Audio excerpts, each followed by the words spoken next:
Salut, on se retrouve aujourd'hui dans une nouvelle update lecture.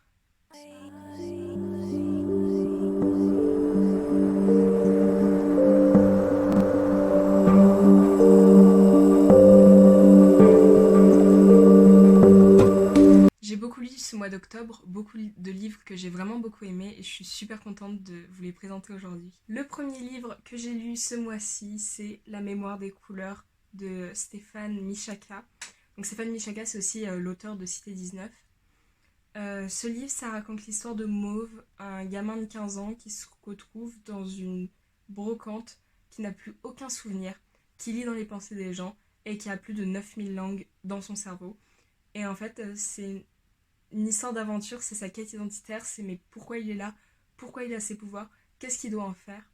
Et c'est vraiment, vraiment, vraiment un roman hyper intéressant.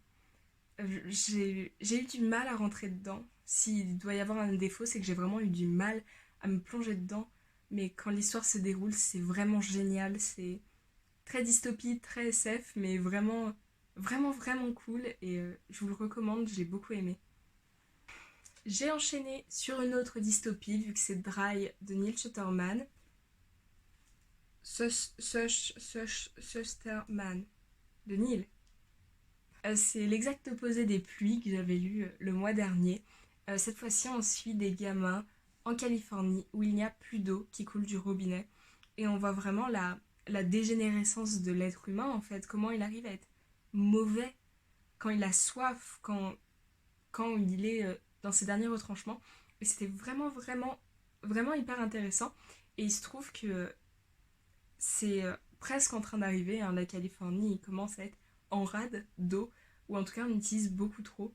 Et c'est hyper intéressant d'avoir un peu son point de vue, son idée sur ce qui pourrait se passer, sur ce qui pourrait arriver. Et il est vraiment, vraiment trop cool.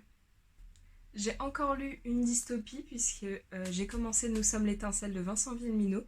C'est un livre qui se passe dans le futur mais très très proche. Hein, les premiers textes sont de 2022. C'est un roman qui parle d'êtres humains, d'hommes, qui ont voulu en fait se rapprocher de la nature et qui ont décidé de quitter les villes pour vivre dans les forêts, le combat qui a mené la police contre eux, leurs péripéties, et ça parle surtout de leurs enfants et de leurs petits-enfants. C'est un roman de Vincent Villeminot assez compliqué. En fait, Vincent Villeminot, il a deux catégories, trois catégories de livres même. Des jeunesses qui sont très facilement compréhensibles que je n'ai même pas lues. Des ados assez jeunes qui se lisent tout seuls. Et ce genre de romans qui sont plus pour les personnes de 16-17 ans, je pense. Et il faut accepter de ne pas comprendre pendant un bon tiers du livre. Mais si vous parvenez à passer ce tiers, le livre devient tout simplement génial, mais il faut supporter l'attente. Et moi, je l'ai beaucoup aimé. Mais en même temps, j'aime bien les livres qui me font attendre, j'aime bien les livres que je comprends pas. Donc, donc c'est une question de point de vue, mais sinon, il est très intéressant. Le premier coup de cœur de cette vidéo, c'est Inséparable de Sarah Crossan. Oh mon dieu, ce que j'ai pleuré en lisant ce livre. C'est l'histoire de deux sœurs siamoises qui vont tout simplement rentrer au lycée parce que leurs parents n'ont plus assez d'argent pour leur payer des cours à domicile et c'est toute leur aventure. Et j'ai adoré ce livre. J'avais les larmes qui coulaient mais sans m'arrêter. J'étais une fontaine. C'était waouh. Et c'est un livre qui se lit très rapidement parce qu'en fait il est écrit uniquement sous forme de poème. Donc il fait 400 pages je pense. Ouais, 400 pages. Mais il se lit excessivement rapidement parce que bah, ça part tout seul. C'est énormément d'émotions. Je m'en suis pas encore remise de la fin, mais il est vraiment, vraiment génial. Je l'ai beaucoup, beaucoup aimé. Venu ensuite une nouveauté, c'est La Cour des Ténèbres de Victor Dixon, donc le premier tome de sa nouvelle série Vampiria, que j'ai lu en lecture commune sur Instagram. N'hésitez pas à me rejoindre là-bas. Et dont je vous ai parlé dans le dernier haul, en fait. Franchement, j'ai dévoré ce livre, puisque c'est l'histoire de Jeanne, une personne qui a le même prénom que moi, qui est tout simplement arrachée à sa famille de roturiers et emmenée dans une école pour nobles, pour former à aller dans la cour du roi Soleil de Louis XIV, qui est transmuté en vampire depuis 300 ans. C'est le premier tome d'une saga, d'une trilogie je crois, donc forcément il est très introductif, mais il y a énormément d'action, il se passe quelque chose dès le deuxième chapitre, on est embarqué dans une histoire, on est embarqué dans des secrets, dans des mondes imaginaires, dans des trucs de fantasy qu'on connaît pas et qu'on comprend pas forcément dans ce tome-là. D'ailleurs, Victor Dixon est genre un auteur tellement gentil, tellement adorable. Il envoie des messages, je crois, à toutes les personnes qui postent des stories sur Instagram de ses livres. Et je trouve ça vraiment, vraiment trop mignon, ce contact avec ses lecteurs. Et il répond à beaucoup de questions, donc franchement, rien que pour ça, achetez-vous un de ses livres, lisez un de ses livres. Et de toute façon, c'est de la très très bonne SF en général. Et ce livre est un très bon livre de fantasy. Donc il y en a pour vraiment, vraiment tous les goûts. Si vous aimez la fantasy, le young adulte et la SF. Sinon, il n'y a pas pour vous en fait. J'ai ensuite participé toujours sur Instagram à un reading rush. Le principe c'est de lire le plus de livres possible en 24 heures. J'ai réussi à en lire 3. Le premier c'est ce tout petit de 250 pages, Le copain de la fille du tueur de Vincent Villmino. C'est l'histoire de 2 gamins en fait dans un internat pour riches et d'une fille qui arrive dans cet internat et en fait c'est la fille d'un trafiquant de drogue en cavale et forcément il y a une histoire d'amour. Je suis pas très romance, amour, tout ça, mais c'est un Vincent Villmino, c'est un de mes auteurs vraiment préférés et je l'ai acheté, je l'ai lu. C'est un coup de cœur, je n'ai pas regretté, je l'ai adoré, je trouve qu'il est écrit mais hyper bien, il se lit tout seul, franchement, c'est un beau livre, c'est un beau livre d'amour, c'est une belle histoire d'amour et pour autant elle n'est pas complètement ennuyeuse, il y a un peu de fantaisie sous tout ça et c'est pas juste une romance, donc si vous aimez pas vraiment les romances et que vous êtes un peu fleur bleue, Le copain de la fille du tueur, c'est vraiment un livre top. Le deuxième livre de ce Reading Rush, c'est Gary Cook, le tome 1, qui vous fait des reflets. J'ai mis des petits post-it. Gary Cook, c'est l'histoire d'un gamin de 15 ans qui, pour survivre avec ses amis, pêche.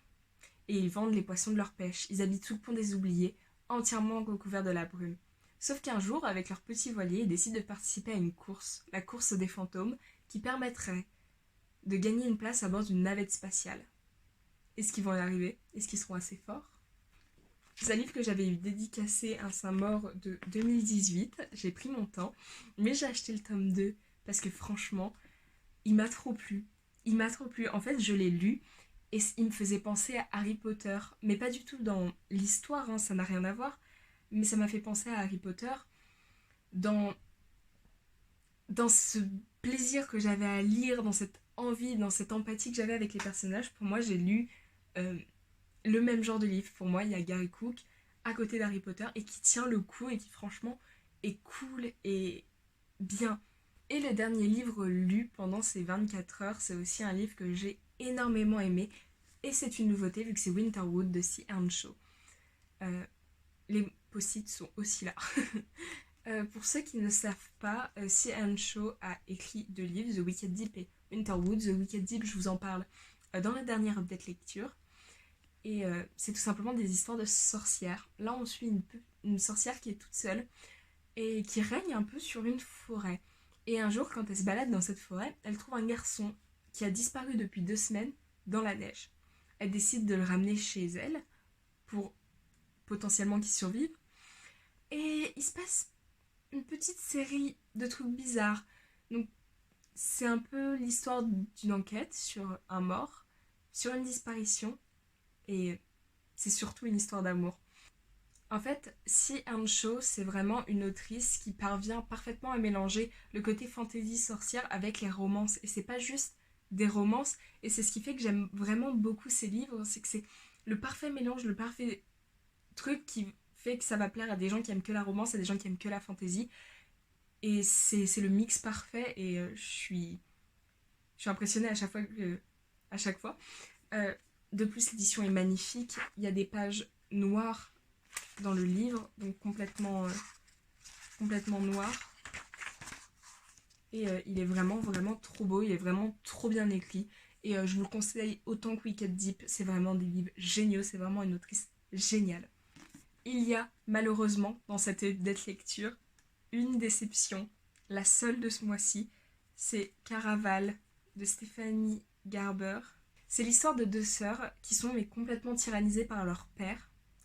Et il se trouve que elles vont partir pour aller sur une île où se déroule le Caraval, qui est en fait un jeu.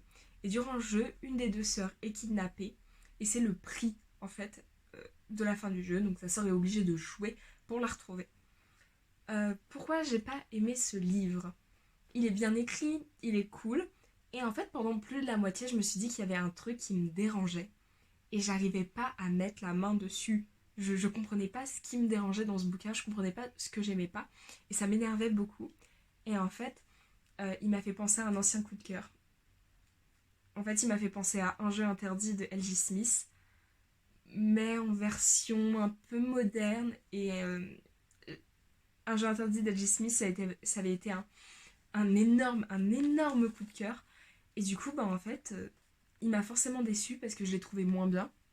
Je l'ai trouvé, bah, avec toute la nostalgie qui entoure en plus l'autre bouquin, il n'était pas à la hauteur de ce que j'avais déjà lu. Et bah, du coup, ça m'a dérangée et j'ai pas pu apprécier. Donc, je pense pas que j'achèterai le tome 2. Je pense que je vais arrêter là. Parce que c'est pas pour moi. Voilà. Le dernier livre de cette update lecture et de cette vidéo, c'est tout simplement ma lecture d'Halloween. C'est Carrie de Stephen King. La journée d'Halloween s'est résumée à lire ce petit roman. C'est l'histoire de Carrie White qui est en fait harcelée à l'école et qui a une mère complètement fanatique religieuse, complètement malade. Et en fait, au milieu de tout ça, elle va développer un don de télékinésie. Et elle va être invitée par un garçon vraiment populaire au bal. Et ça va mal se passer. Donc je pense que beaucoup connaissent l'histoire de Carrie. Mais moi je la connaissais pas dans les détails, j'avais jamais vu de film, je suis très peu film d'horreur. Mais maintenant j'ai lu le livre. Et en fait, waouh waouh, je suis intimidée. Il m'a pas fait peur. J'ai pas eu peur. Mais en fait, il m'a dérangée. C'est un livre très dérangeant. Mais après, c'est du Stephen King. Enfin, je l'ai acheté pour être dérangée. Je l'ai lu pour être dérangée. Mais ça remet vraiment en question beaucoup de choses, je trouve. Et c'est très réaliste. Ça reste une fille atteinte de télékinésie qui décide de péter les plombs, tu vois. Mais c'est une réaction hyper humaine, hyper normale, hyper possible en fait. Si t'enlèves la télékinésie, c'est tellement possible que ça arrive et du coup ça fait bizarre, ça met mal à l'aise. Voilà, c'est la fin de cette update lecture. J'espère qu'elle vous a plu. Moi, j'étais trop contente, tout m'a plu. N'hésitez pas à vous abonner, à me suivre sur Instagram et à mater mes autres vidéos. Ciao!